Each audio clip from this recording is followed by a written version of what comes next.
I had been married to Willow for 20 years before I learned she was missing a kidney. The other one was inside her crush, Makoto. I overheard her whisper to her best friend, "Don't tell Makoto. I don't want him to worry about me. It's not good for his health either." Her friend asked, "If you've cared so much about Makoto all along, now that his wife is dead, why don't you just divorce George and marry him?" Willow looked down and said, "Not with this body. What good would it do to marry him? I don't want to drag him down. Besides, he's not like George. I don't want him running around for my sake."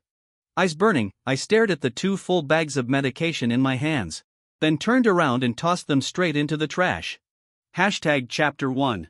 The moment the door opened, the conversation in the living room cut off abruptly. Willow glanced at me, empty-handed, and asked, "Weren't you going to the hospital to get my meds? Where are they?" She spoke casually, not waiting for a response. She gestured toward the friend next to her and added, "Sophia rarely visits. Make a few good dishes, we've got some catching up to do." I stood frozen at the doorway, a chill crawling over me. It felt like something sticky was clogging my throat, neither up nor down. My eyes locked on Willow's abdomen as I slowly, mechanically stepped closer. Willow frowned.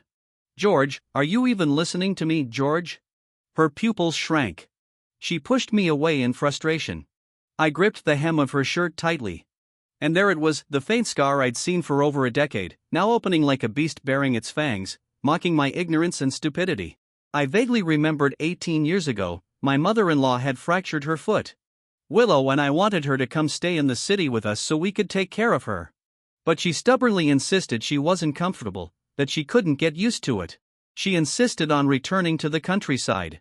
Helpless, Willow and I drove her back. The next day, Willow got a call from the school principal and had to go back. And I took a month off from work. When my mother-in-law recovered and I returned to the city, I learned Willow had been hospitalized. I rushed to the hospital in a panic. That was when I first saw the scar. It was fresh and fragile then and erased every doubt I had. I opened my mouth, but even my voice came out cracked and hoarse. I asked, "What did you say this scar was from again?" Willow brushed off my hand impatiently and fixed her clothes. She ignored me, pursed her lips, and turned to Sophia. "Acting like a lunatic. Maybe he's getting dementia or something. Just ignore him." I refused to back down and blocked her path. Through clenched teeth, I demanded, "Willow, tell me the truth. Where did that scar come from?" Sophia sensed the tension and awkwardly got up. She said, "I only came to update you on some old friends. I've said what I came to say, let's catch up another time."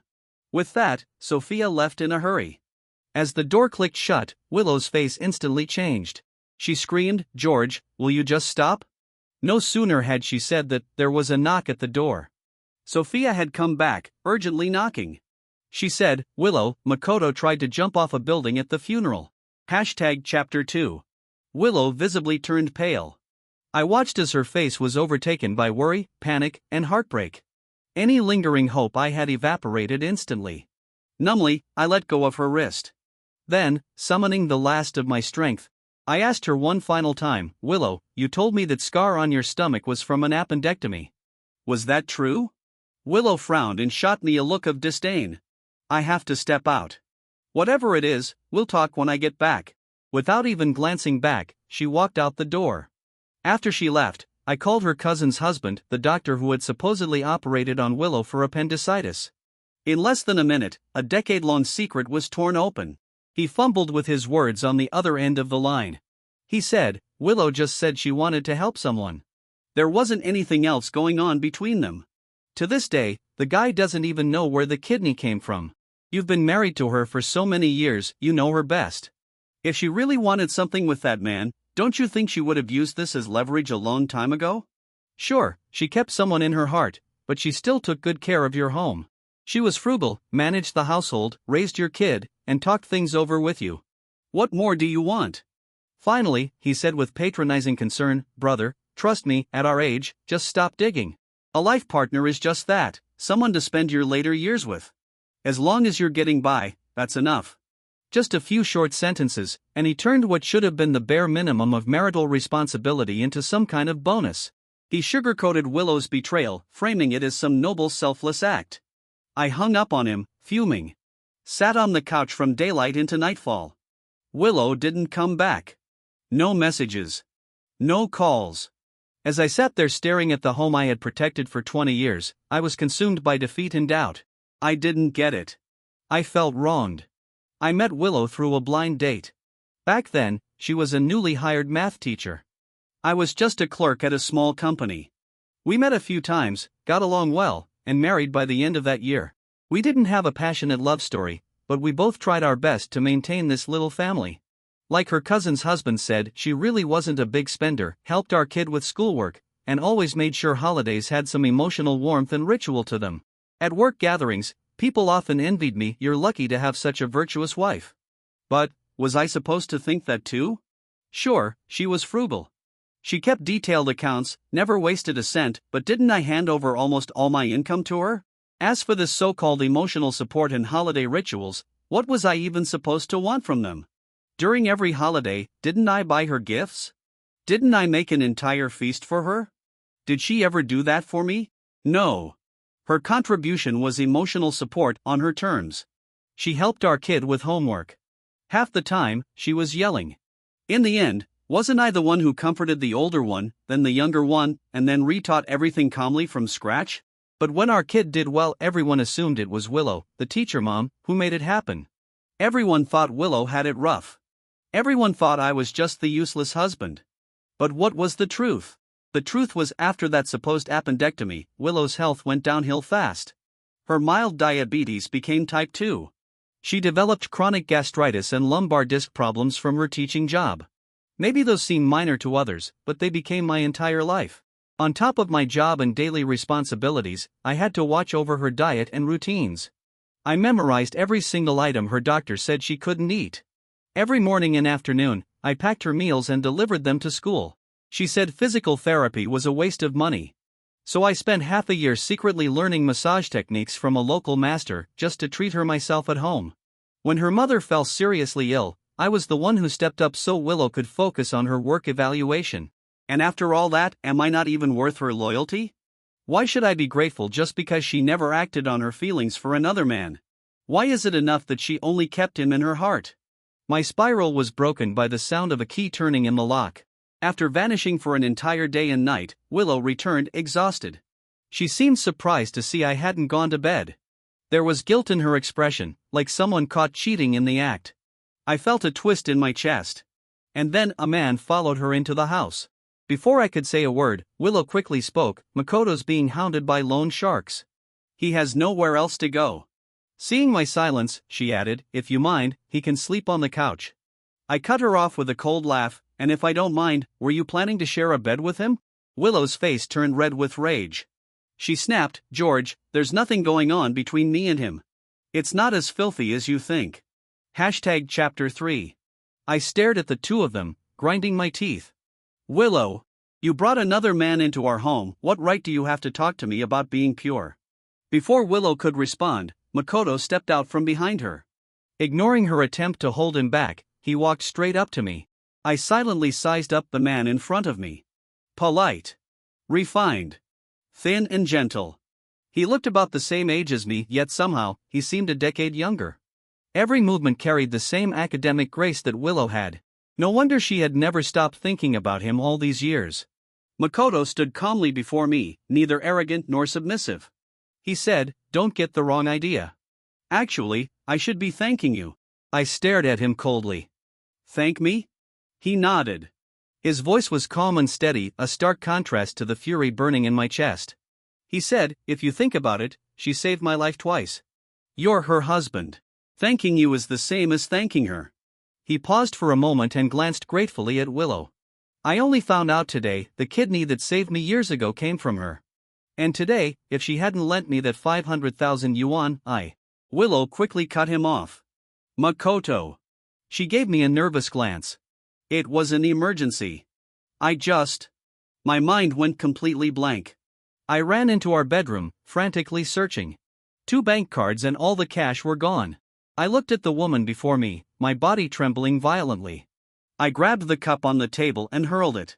Willow didn't move. The cup smashed directly against her head with a dull thud, then fell to the floor in pieces. A slow stream of blood trickled down her brow. Makoto panicked and tried to wipe it with tissues.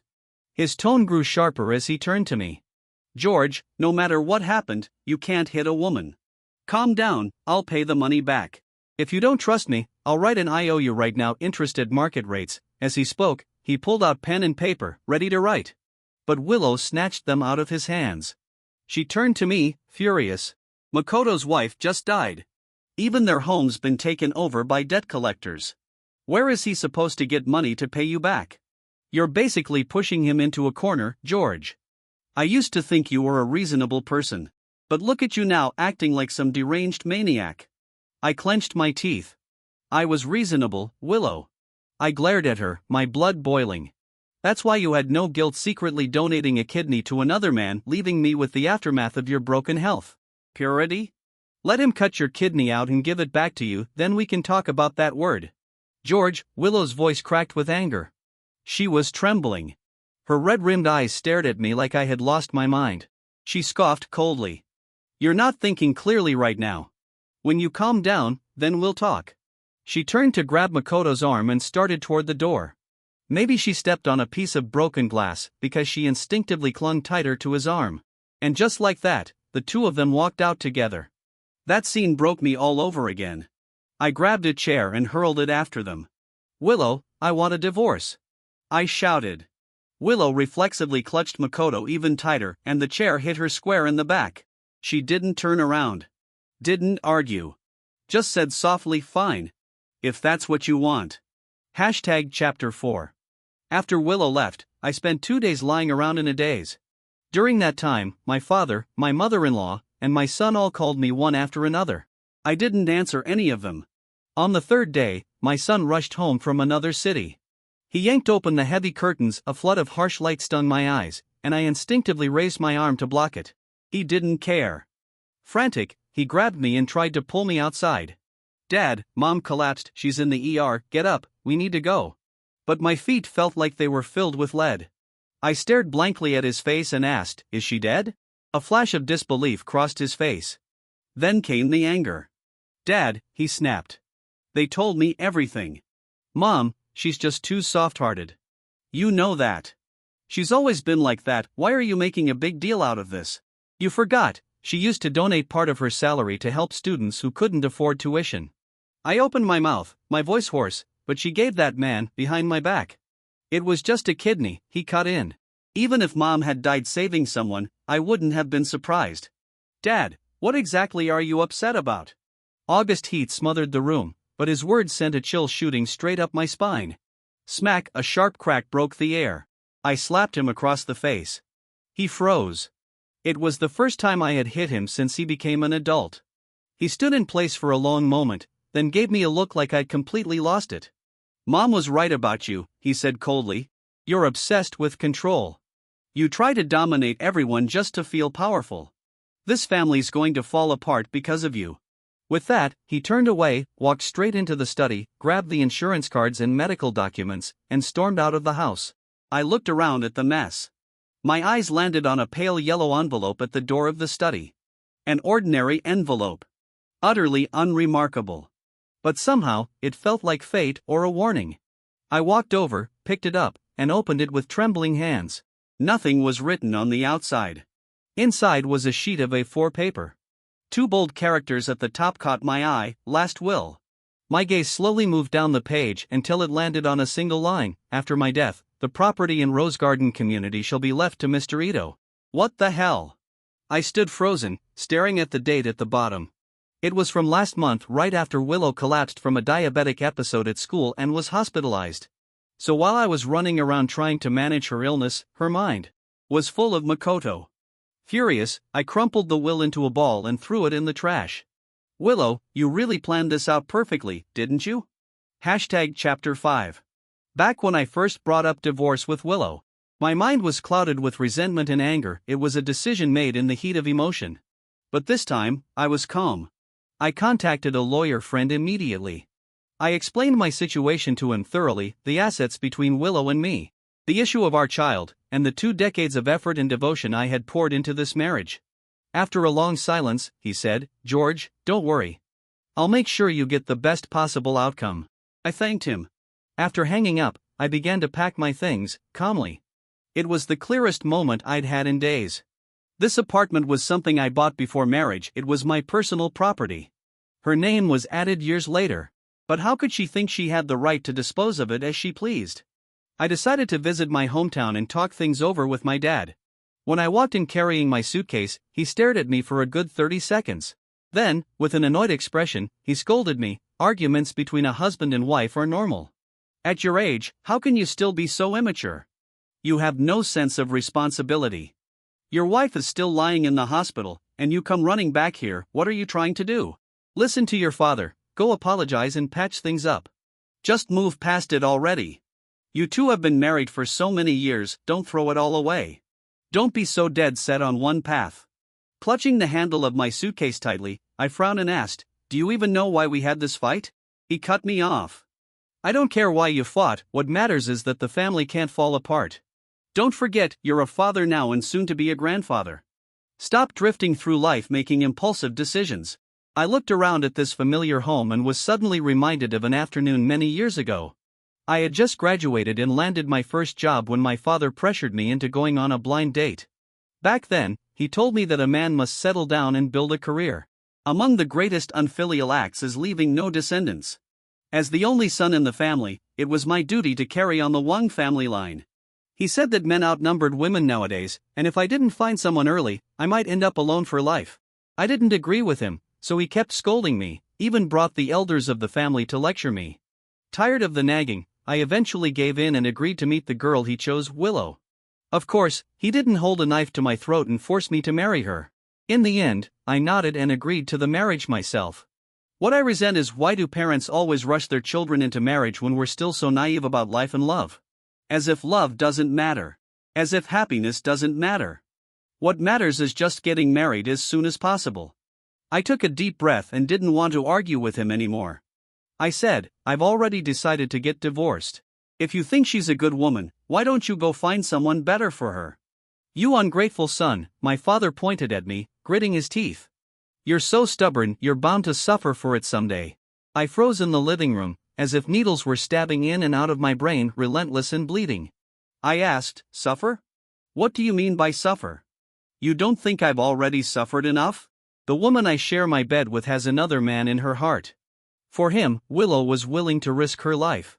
And my own son won't even take my side, he blames me for not being generous enough to his mother.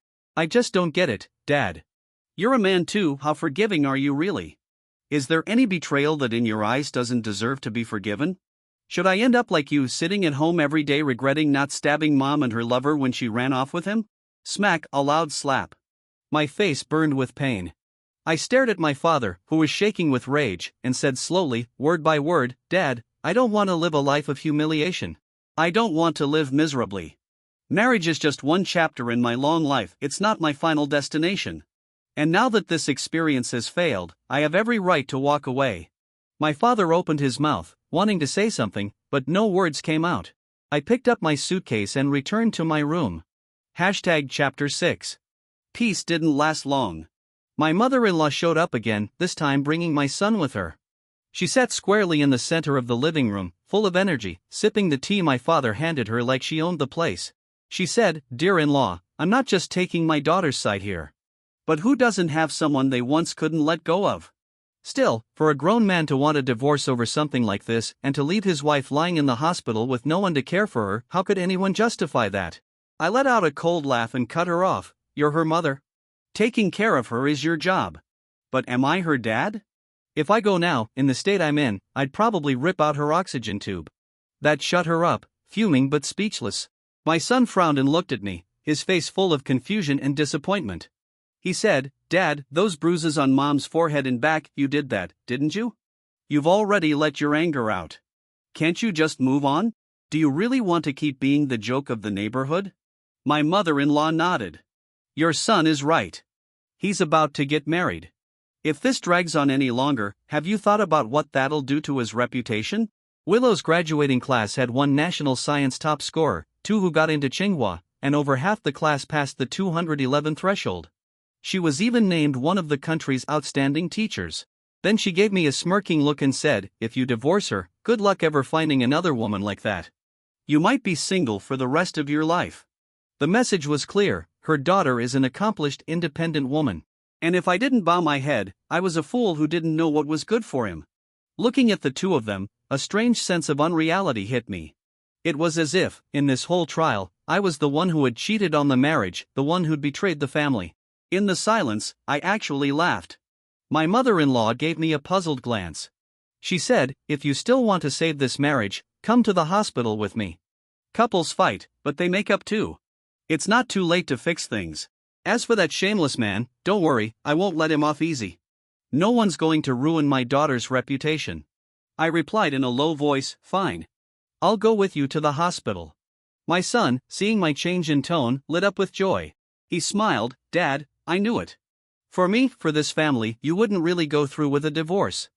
I narrowed my eyes and looked at him. "So that's all you see in this?" His smile faltered. "What do you mean?" "Nothing. Let's go." Just before we walked out the door, my dad gave me an uncertain look. "You're really going to make peace?" I asked. What else would I be doing? He looked like he wanted to say something, but after a long silence, he didn't. He only said, "If anything happens, call me." Chapter 7. When we arrived at the hospital, Willow had just finished her 4. She saw me from a few steps away and briefly closed her eyes, hiding her emotions. There was a faint smile on her lips, and even her voice had returned to its usual softness. She said, "I've been missing your cooking these past few days. My son tried to smooth things over. Dad was worried about you the whole way here. He kept asking me how you were doing." Willow pressed her lips together, a small furrow forming between her brows. She said, "These years, your dad really did a lot for my health." I looked coldly at this seemingly harmonious family scene, but all I could hear was the conversation between Willow and Sophia a few days earlier. "If you've always cared so much about Makoto, and now his wife's gone, why not just divorce and marry him?" She replied, "With the way my health is now, what good would it do to marry him? I don't want to be a burden. Besides, he's not like George. I can't bear to see him working so hard for me." Every word echoed in my mind like an alarm bell, pounding relentlessly. I let out a dry laugh. I said, "Willow, what makes you think you deserve to eat my cooking again? Just seeing your face now makes me sick." I reached into my pocket and pulled out the crumpled up will, tossing it in front of her. I said, "If someone actually wants your sickly body, they can have it. I couldn't care less. You like that Makoto guy, right? You even plan to leave him your assets. Fine. Great. Everything that belongs to you, give it all to him if you want. But what doesn't belong to you, he's not getting a single cent." Willow turned deathly pale, frozen in place, trying to bend down and pick it up, but our son beat her to it. His hands were shaking. "Mom, is this really your will?" His face flushed red and pale by turns as he stared at her in disbelief. "You were going to give the house to him? What about me? Didn't you and Dad agree you'd sell the house when I get married and help me buy a bigger one?" George, Willow screamed and lunged to grab the paper. I snatched it back from our son's hands, coldly watching her fall from the bed to the floor. Our son stood there with a complex expression. Only my mother-in-law went to help Willow up. She looked at both of us. Our stern faces made it clear we weren't bluffing. Finally, she turned to Willow and scolded her, "What were you thinking?" Then she turned to comfort my son, "Don't worry. She's your mother. She can't legally leave everything to some outsider. That will doesn't count." "Perfect," I said, raising my eyebrows. "Then while you're at it, go ask for the 500,000 yuan back too." My son and mother-in-law turned to stare at me. "What 500,000? Willow's face went completely white. She stumbled toward me, trying to shut me up. I stepped aside and looked straight at our son. I said, "The 500,000 we saved up for your wedding, remember? The bride price, that SUV you liked. Too bad. She gave it all away to that man without even blinking. Just handed it over to bail him out like she was under some spell." I sneered and added, "My good son, don't blame your mom too much. She's got one trait: generosity." I threw his own words from before right back at him, dripping with sarcasm. This time, it hit him like a brick wall. He staggered back, devastated. Eyes red with rage, he grabbed Willow by the collar. He shouted, "Are you out of your mind? Am I still your real son?" I chuckled. "I can vouch for that. But as for whether you're really my son, might be time to get a DNA test." He threw Willow back onto the bed, shaking with fury. He yelled, "Where is that man? I'm getting that money back." Willow bit her lip. "No. Don't do that. She coughed violently, and even now, she was still defending Makoto. She said, Makoto has had such a hard life. You've already got a job, you're healthy and capable. You can work for your future, make things happen for yourself. But Makoto has nothing. My mother-in-law slapped her hard across the face. Shut up. Do you even care about this family anymore? Chapter 8. I turned slightly and looked at the two people who had been standing by the door filming for a while. I asked, so, how's that exclusive scoop? My mother-in-law stared at the man holding the camera, pointing at him with a trembling hand. Who told you to film? Who called you here? Then she turned to me, voice sharp with panic. George, must you go this far? Family shame shouldn't be aired in public. I answered calmly, I just invited them to do a little feature on Ms. Willow, the beloved educator. As for the shame, well, I'm not the one it belongs to. Willow let out a shriek and tried to smash the cameraman's equipment. But her body gave out, she didn't even make it a few steps before vomiting blood and collapsing hard onto the floor. Chaos broke out instantly. My mother-in-law scrambled to call for the doctor. My son stood off to the side, watching it all with a cold, distant gaze, as if the woman lying there had nothing to do with him. I turned and walked out of the hospital room. My son quickly followed after me. Dad, he called, sounding guilty as he stopped in front of me. I'm sorry. I shouldn't have said what I said to you before. He glanced back toward Willow, his face now tinged with disgust. I never imagined Mom could be like that. I honestly don't know what goes on in her head. When I didn't respond, he quickly changed the subject. But Dad, you can't just let her throw money around like that, right? Is there any way to get it back? That money was part of our shared marital assets. I thought for a moment and said, there should be a way. He let out a sigh of relief. That's good. Dad, this family really can't do without you. In the past, hearing praise like that from my son would have made me happy. It would have felt like my years of effort and sacrifice in this marriage had finally paid off. And then, to reinforce my value even more, I'd throw myself even harder into maintaining it all. But now, those once heartwarming words felt more like the universe mocking me. Why did my self-worth have to be proven through a relationship that only demanded sacrifice? I gave a small, humorless smile and kept my distance from him. I said, even if I get the money back, it's still mine. You're 25. I'm not asking you to take care of me in old age, just walk your own path from now on. His face flickered with shock. Dad, it's one thing if you're done with Mom, but, are you saying you're done with me too? I said, no need to make it sound so touching. Let's be real, if today's mess hadn't impacted your future, you wouldn't have followed me out here or said any of this. This thing between your mother and me, it's been going on for days.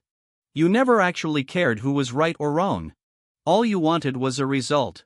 As long as I didn't file for divorce and it didn't mess with your plans, you didn't care if I was swallowing poison.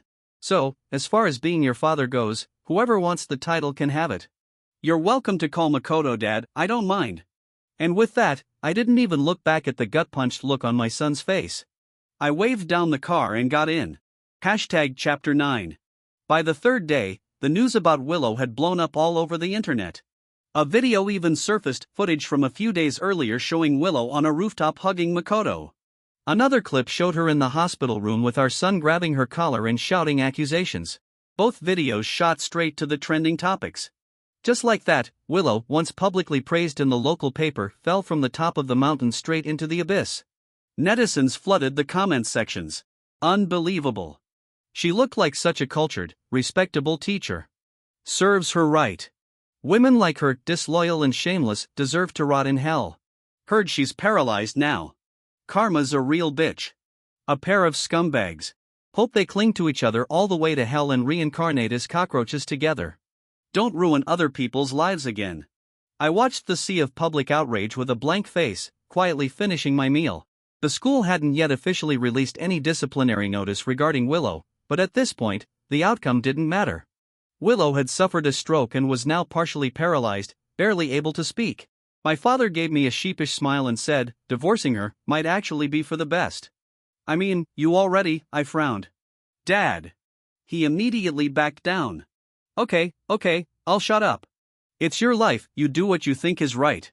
That was his compromise. Or maybe it was Willow's condition that finally gave him a reason to stop trying to save the marriage.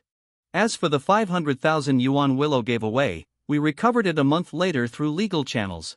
Our divorce lawsuit was now in its final stage. Then my lawyer friend called. He said, originally, the house situation was tricky because of the added name on the deed. But guess what? You remember how you casually mentioned Willow had been financially supporting underprivileged students? I asked around. Turns out she wasn't helping needy students, she was paying off Makoto's debts. I was stunned. Even now, near the end of all this, new truths were still surfacing. He went on, I dug into their background. Turns out Willow and Makoto were both graduates of University A. They were together for a while, but after graduation, Makoto's parents disapproved of Willow. They forced the two to break up and had Makoto marry someone from a proper family. But even after that, the two never really cut ties. When Willow found out Makoto had kidney failure and couldn't find a donor, she gave him one of hers. A couple years later, the Ito family went bankrupt. Makoto's marriage fell apart, he had nothing to do all day, and he ended up getting addicted to gambling. The debts piled up like a landslide.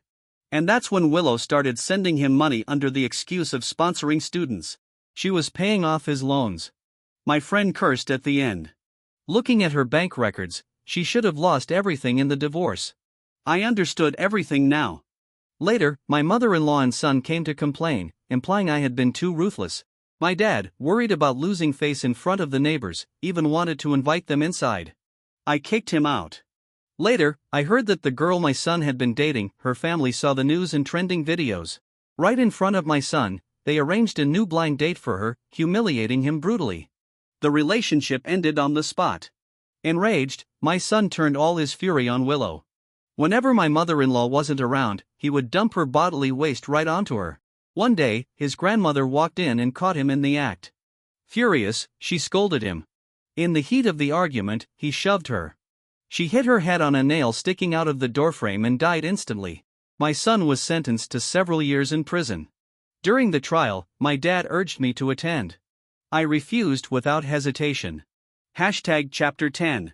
After receiving the divorce certificate, I took a month of paid leave and went traveling for a while. The next time I saw Willow was 6 months later. From a distance, I spotted Makoto yelling at her. I stood on the sidewalk, raised an eyebrow, and was shocked by how much they had changed. It had only been a few months, but Makoto looked completely unrecognizable. Face twisted with anger, hair streaked with gray, all the gentle charm gone. He was shouting, I must have been cursed for 8 lifetimes to end up with a burden like you. You eat, drink, piss, and shit all in the same bed, you stink like rot, and just being near you makes me want to puke. Willow, why aren't you dead yet? Willow sat slumped in a wheelchair, half her body paralyzed, spit bubbling from her mouth. Her clothes were stained with every kind of filth, she didn't even look human anymore. Her head hung low, eyes full of bitterness and resentment. After her mother died, and our son went to prison, Willow had no one left to take care of her. The local community, seeing her pitiful state, originally wanted to send her to a public care center. But I had found Makoto working as a street cleaner and gave him a portion of the money from selling the house. I paid him 500 yuan a month to look after Willow. I didn't care how she lived, as long as she didn't die. Makoto hadn't wanted to take the job at first. He looked at me warily, like I was setting him up. I smiled and said, I don't have any hidden agenda. I just want Willow to finally experience what it's like being with you. Just fulfilling her wish. After venting his rage, Makoto turned to push her away. As he did, Willow locked eyes with me. Her lips trembled slightly. In her clouded eyes swirled a mess of emotions, shame, regret, humiliation. But none of that had anything to do with me anymore. I went back to my 5,000 yuan a month job and resumed a single life, with no women in it.